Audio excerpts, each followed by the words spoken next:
Hey, Dr. Brad here, first thing in the morning. This is pretty cool stuff. My wife, the puppy, our other dog Jupiter, and we have the Grand Classic that comes in and out every couple days, which is pretty cool stuff.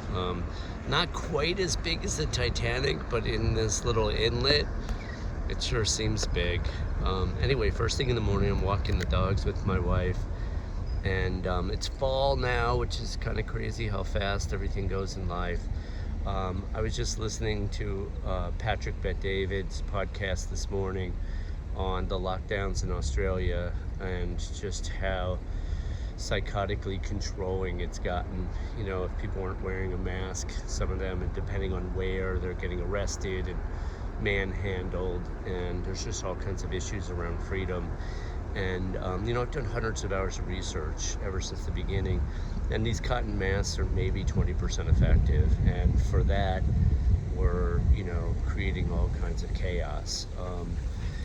Look, if you want to social distance and you want to protect yourself, that's terrific. If you want to get vaccines, that's terrific too. I'm vaccinated, but if you are opposed to it, if you're young and healthy and you don't, want to take the risk on a heart condition or another side effect, that's your right. It's your body. It's your freedom. So this control, fear, and force thing that's occurring on, everywhere throughout the world in different spots is very problematic. Where does it end? The U.S. Constitution is, we have all this freedom built into our Bill of Rights and so on. And at times it feels like in periods of trouble, like the potential for COVID,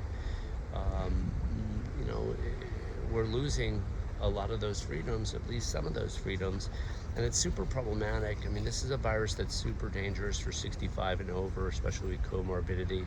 Are there younger people that died? Yes, but there's every year in the United States, 400,000 to 500,000 people die of medical error. Every year, 170,000 people die of sepsis, which is like a blood infection, right? A lot of that occurs, in hospital settings and so on. Not to mention 600,000 cancer deaths, 600,000 heart disease deaths, and so on. And so, look, there's just, there's a whole world out there of problems, and it's way beyond just this virus that is super contagious at times and highly problematic, especially for the elderly, and for people that are not healthy. If you're, obese and, you have, diabetes and other disorders, it's going to be super problematic. But the vaccines are not the cure-all. There are, it clearly, I've done a lot of research on the studies coming out of Israel. It's pretty obvious that natural immunity is at least as effective as, a vaccine, but probably maybe 10 to 29 times more effective. Let's just think about it. Natural immunity, you've had the virus. Why are you being forced then to take a vaccine in order to, maintain your job? All these nurses and doctors and healthcare professionals that, worked so hard during the pandemic, some of them are getting fired right now because they refuse to vaccinate. And, a lot of them have had the infection. If they've had the infection, they have immunity, right? And probably much greater immunity than the vaccine is going to give. This is just common sense type stuff. It's upsetting because, the lack of common sense when people are scared or governments need control is super, super problematic. So anyway, these are some of my thoughts on freedom and letting people choose, right? Let's let people choose how and what they want to put in their bodies.